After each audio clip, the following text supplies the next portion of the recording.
là pour les honorer. Parce qu'eux nous ont honorés au moins. Quand la Bible déclare que le mariage soit honoré de tous. Amen. Il y a celui qui a côté de toi, sois cool dans la maison de Dieu. Mais ça a une beauté. Salut la personne. Dis-lui, ça va chauffer là.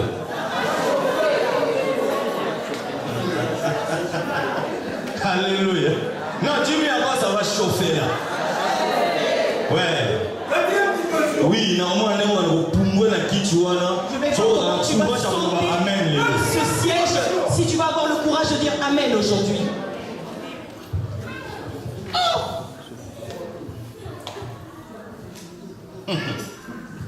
Oh mon Dieu. Prenons la Bible. Nous allons lire un passage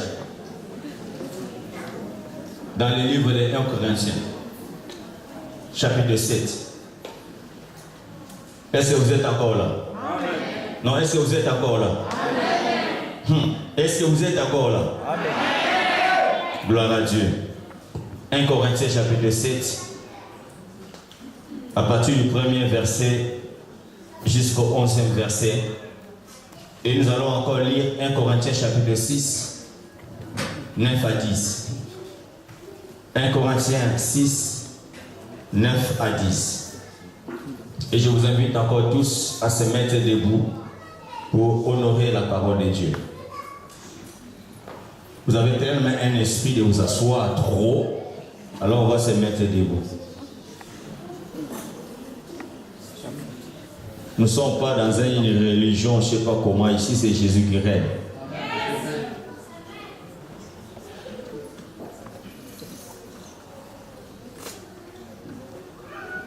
1 Corinthiens chapitre 7, 1 à 11. Amen. Et j'ai compris une habitude des gens qui ont eu cette habitude, que quand ils savent que c'est le mariage, vous ne venez même pas avec vos Bibles. Amen. La Bible dit tout passera, mais la parole de Dieu ne passera jamais. Amen. Amen. Le pain du jour, c'est d'abord la parole de Dieu. Je lis au nom de Jésus-Christ. Pour ce qui concerne les choses dont vous m'avez écrit, je pense qu'il est bon pour l'homme de ne point toucher des femmes. C'est grave. Il est bon pour l'homme de ne pas toucher des femmes. Toutefois, pour éviter quoi? L'impudicité. Encore? L'impudicité. Non, très fort. L'impudicité. Pour éviter l'impudicité, que chacun ait sa femme, comme le combo a sa main bénie. Et que chaque femme ait son mari, comme a béni a son le combo. Que le mari rende à sa femme ce qu'il lui doit, et que la femme agisse de même envers son mari. La femme n'a pas autorité sur son propre corps, mais sur le mari. Et pareillement, le mari n'a pas autorité sur son propre corps, mais c'est la femme. Ne vous privez point l'un de l'autre, si ce n'est d'un commun accord pour un temps, afin de vaguer à la prière. Puis retournez ensemble de peur que Satan ne vous tente par votre incontinence. Je dis cela par condescendance. Je n'en fais pas un ordre. Je voudrais que tous les hommes fussent comme moi, mais chacun tient de Dieu un don particulier, l'un d'une manière et l'autre d'une autre. À ceux qui ne sont pas mariés et aux veuves, je dis qu'il leur est bon de rester comme moi. Mais s'ils manquent de continence, qu'ils se marient, car il faut mieux se marier que de brûler. À ceux qui sont mariés, j'ordonne, non pas moi, mais le Seigneur, que la femme ne se sépare point de son mari. Si elle est séparée, qu'elle demeure sans se marier, ou qu'elle se réconcilie avec son mari, et que le mari ne répudie point sa femme. Amen. 1 Corinthiens chapitre 6, 9 à 10. Ne savez-vous pas que les injustes n'hériteront point le royaume de Dieu? Ne vous y trompez pas. Ni les impudiques, ni les idolâtres, ni les adultères, ni les infâmes, ni les voleurs, ni les cupides, ni les ivrognes, ni les outragés, ni les ravisseurs n'hériteront le royaume de Dieu. Que Dieu bénisse sa parole. Mettez-vous, gloire à Dieu. Ça mérite d'être acclamé. Alléluia. Aujourd'hui, je vais parler sur le sacrifice dans la préparation. Nous nous préparons pour tous les événements sur la terre. Alléluia. Comme un écolier ou un étudiant se prépare pour ses études, même pour ses examens, nous voyons aussi les politiciens qui peuvent aussi se préparer pour les élections. Nous voyons aussi en même temps les chanteurs aussi qui peuvent aussi se préparer pour rester quelque part, pour chanter, pour louer Dieu. Tout se prépare sur la terre. Amen.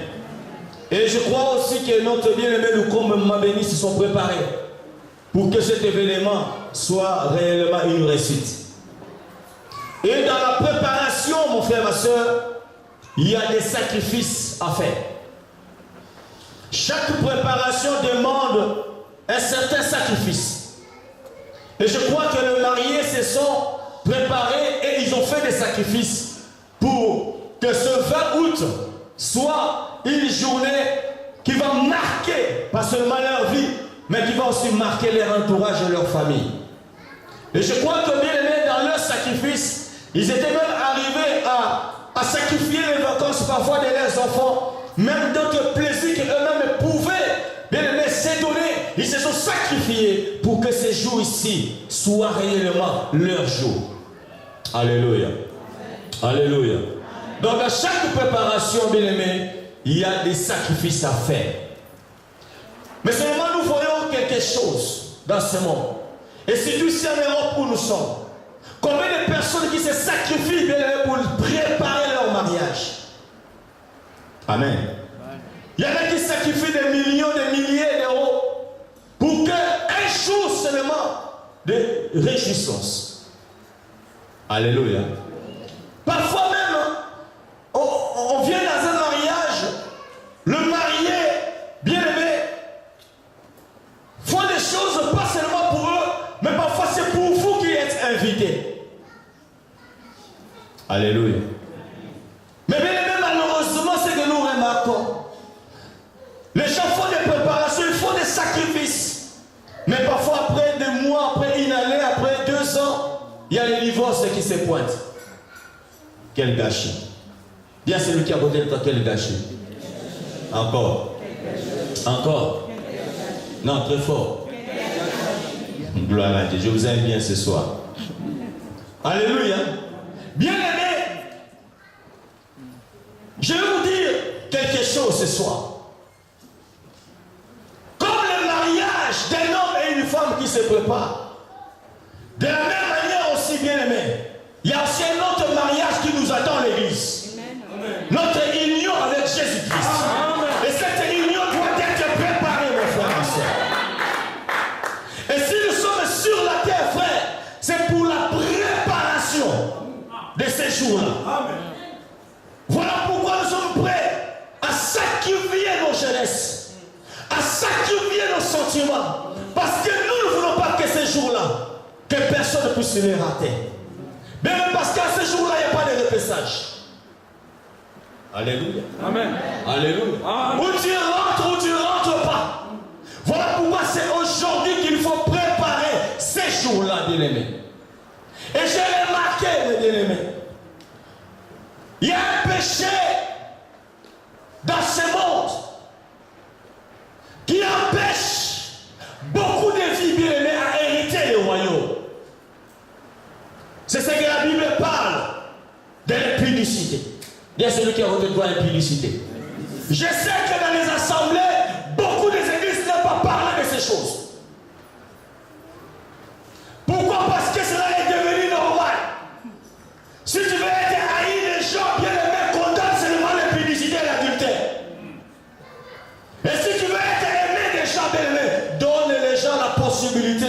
qu'il veut. Si Sodome et Gomorrhe et les temps de Noé ont été détruits à cause de ce péché.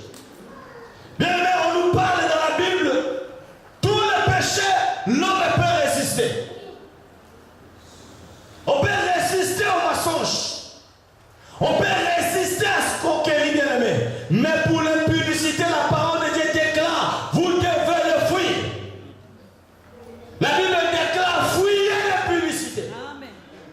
Dis à celui qui a côté de toi, fuyez l'impudicité. Encore. Non, encore. Bien aimé, l'impudicité, c'est un péché, bien aimé, qui a amené beaucoup de choses mauvaises dans ce monde. Si nous voyons des enfants bien-aimés être détruits, bien-aimés, devenant de façons de voyous, frère, à cause de l'impudicité. Des enfants problématiques à cause de ce péché, mon frère, ma soeur. Mais l'apôtre Paul nous dit quelque chose. Celui qui veut éviter l'impudicité, il n'a qu'à se marier. Amen, amen, amen. Ah, tu ne diras pas amen. Alléluia. Celui qui veut éviter l'impudicité, il n'a qu'à se marier. Papa nous comme moi, mais il veut bien fait. Alléluia. Aujourd'hui, on veut maquiller les choses.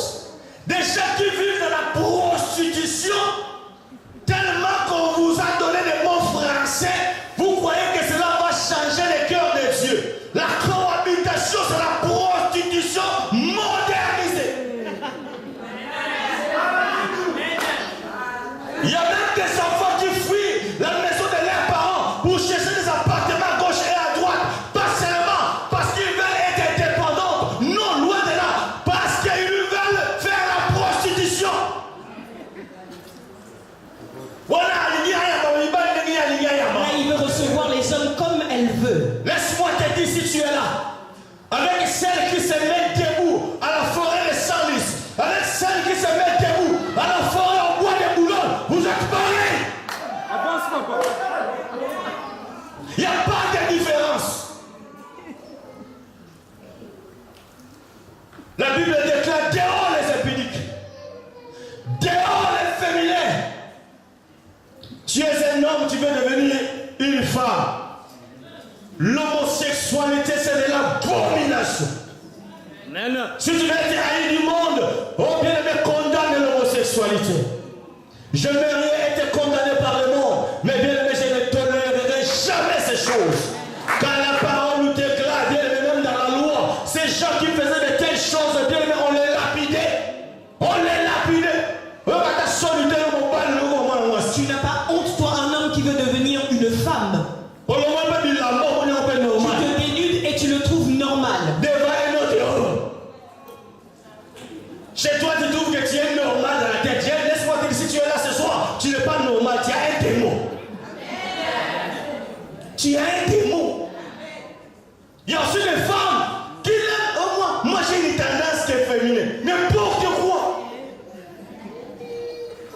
Dis avec moi n'importe quoi. Amen. Alléluia. Si tu vois ton homme, mais c'est pas moi, un enfant dans la maison qui a une tendance de mes frères, il faut beaucoup le frapper. Alléluia. Amen. Alléluia. Alléluia. Amen. La parole déclare dehors ces hommes-là, bien-aimés. Vous n'allez jamais hériter le royaume des cieux. Voilà pourquoi, bien-aimés, il y a un sacrifice à faire. Amen. Pour vaincre l'impudicité, bien-aimé, il faut se sacrifier à Dieu. L'impudicité, bien-aimé, peut détruire ton avenir. Oh non, nous sommes en Europe. Parce qu'il faut comprendre.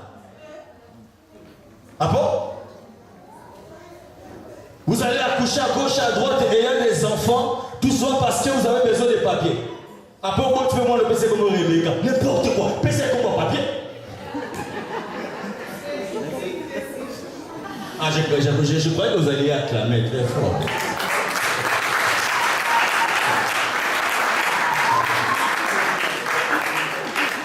Amen. Il y en a même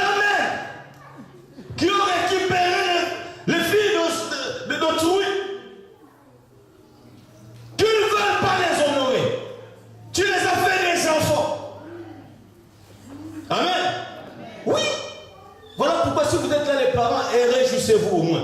Au moins le frère a décidé d'honorer celle qu'elle avait prise. Amen. Parce que vivre, bien aimé, dans les concubinages, c'est de la fornication. Alléluia. J'ai dit c'est de la fornication. Frère, le jour où le Seigneur viendra, vous ne serez pas là. Vous n'enterrez pas. Alors si tu es là, tu es dans la fornication, répands-toi, prends la décision. Je bénis le Seigneur parce que dans cette église, beaucoup de personnes sont en train de régulariser leur situation.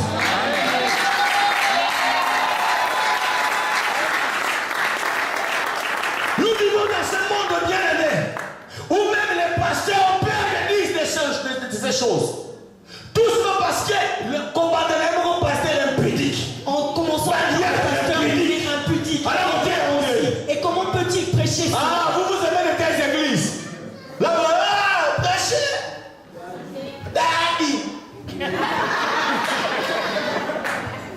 Tout droit en enfer. Vous êtes dans des salles d'attente de l'enfer, mon frère, ma soeur. Voilà pourquoi vous devez bien vous répartir. La Bible déclare à quoi servirait un homme de gagner le monde entier et de perdre son âme. Frère, tout passera. Papa, le combat, le mariage prendra fin. Alléluia. Cela n'est pas éternel. Mais quand je pense au sacrifice qui est en fait, aux choses qui sont passagères, mais à combien plus forte raison de pouvoir faire des sacrifices aux choses qui sont éternelles. L'éternité nous attend, mon frère. Si tu mourais aujourd'hui, tu iras où? Aucune église, tout le monde aura le lot. Tu as vu l'église. Tu viens aujourd'hui juste parce qu'il y a une fête. Et ce que j'ai trouvé encore bizarre dans les fêtes, soi-disant entre guillemets des enfants de Dieu. Je me pose beaucoup de questions. Alors, tu changer comme la musique qui peut dans l'église. Alors changeons aussi la musique dans la maison de Dieu. Dansons aussi le ndombolo ici. Parce que Jésus doit être partout. Jésus n'est pas seulement dans ces 4 000. La vie chrétienne, bien aimé, on dit c'est la vie. On doit la vivre partout. Même quand vous fêtez, fêtez en Christ Jésus.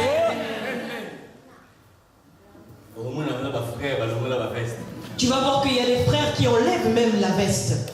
Et là, la tête bouge. Amen. Amen. Mettons seulement Kofi Olomide, mon Dieu. Pasteur, il faut que tu fuis cet endroit. Tu vas pleurer.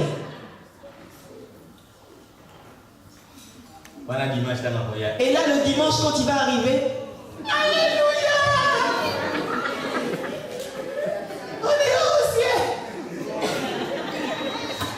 Les gens croient que Christ va revenir quand on sera dans la prière. Amen. Tu penses que Jésus va venir quand il sera en retraite? Jésus reviendra peut-être que tu seras dans la fête. Alors s'il revient et te trouve en train de ndomboliser, est-ce que va-t-il y aller vraiment? Pose-toi un peu la question, frère. Bien aimé, la beauté passe. La vigueur d'un homme passe aussi. Mais la parole de Dieu ne passera jamais. Tout prendra fin, ma soeur. Tu es venu là ce soir. C'est tout simplement parce que Dieu voulait te parler. Il est encore temps de te repentir. L'homosexualité, c'est un péché. La polygamie, c'est un péché. Par le pauvre, tu as choisi une seule femme. Comprends? Dieu te demande à être fidèle. Aujourd'hui, les hommes fidèles sont...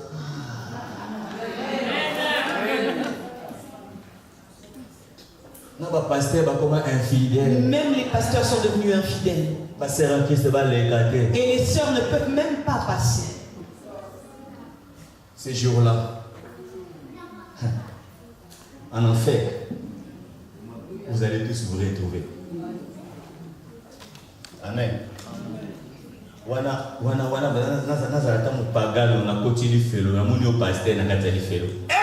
Étant païen, que j'entre en enfer, que je te trouve toi le pasteur là-bas.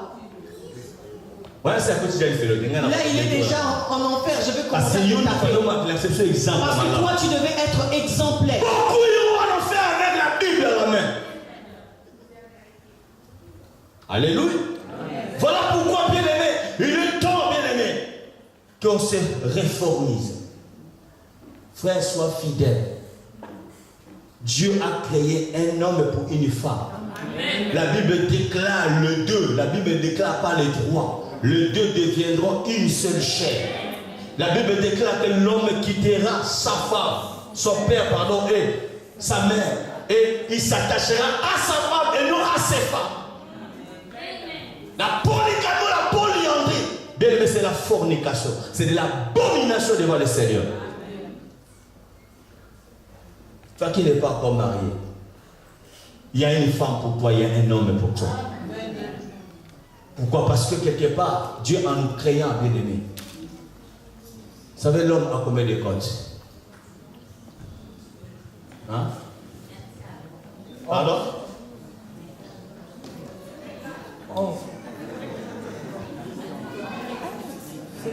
Ah, vous voyez, hein? Vous voyez, vous faites la biochimie. Biologie. L'homme a combien de côtes? 23. 24. Amen. L'homme. Alléluia. Vous voyez la femme a combien de côtes? La femme a 24 côtes. En réalité, les deux, ils avaient 23. Pardon, 24. Amen. Dieu enleva une côte chez l'homme et il rajouta à la femme. La femme a plus de côtes que l'homme. Amen. Parce qu'il y avait une vide que Dieu a comblée. Amen. Donc pour dire qu'en venant sur la terre, mon frère, vous avez trouvé la réponse. Sache que ta côte est quelque part, mon frère. Et toi, ma soeur, sache que tu sors de quelqu'un. Et le jour viendra où le Seigneur va vous faire rencontrer. Alléluia. Alors je demande aux mariés, pour moi ce soir, c'est seulement un seul conseil. Vous savez, vous êtes déjà mariés parce que vous vivez déjà ensemble. Ce que nous faisons aujourd'hui, c'est la régularisation de votre union. Vous êtes encouragés, que Dieu vous bénisse.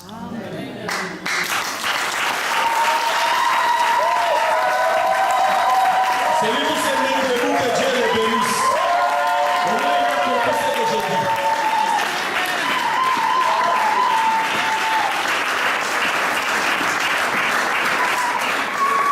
Amen. Il pouvait se dire qu'on a déjà fait les enfants. Ça ne servait plus à rien. Mais au moins, tu as pris une décision pour dire non. Je ne veux pas que ce jour-là, le Seigneur me reproche de quelque chose. J'aimerais honorer celle que j'avais prise. Et vous êtes là nombreux. Vous devez le faire. Et Dieu sera honoré aussi. Restez fidèles. Gardez votre amour. Que rien ne puisse vous perturber. Tu as un bon homme, tu as une bonne femme. Les problèmes ne manqueront jamais dans un couple. Mais c'est dans le lutte avec la prière qu'on parvient à l'unité. Dialoguer toujours. Vous savez, ce que vous faites là, ce soir, c'est un grand exemple à vos enfants. Ça, c'est bénéfique. Même vos enfants sont honorés de ce que vous faites. Et j'espère et je crois qu'ils sont même contents de là où ils sont. Amen. Amen. Restez fidèles. L'infidélité tue. L'infidélité détruit. Il n'y a rien de nouveau sous le soleil. Je l'ai toujours dit, toutes les femmes sont pareilles. C'est lui ou celle, pardon, que tu as choisi. Elle est la bonne. Tu l'avais en fait bien choisi. Amen. Est-ce que vous vous mettez debout? Gloire à Dieu. Gloire à Dieu.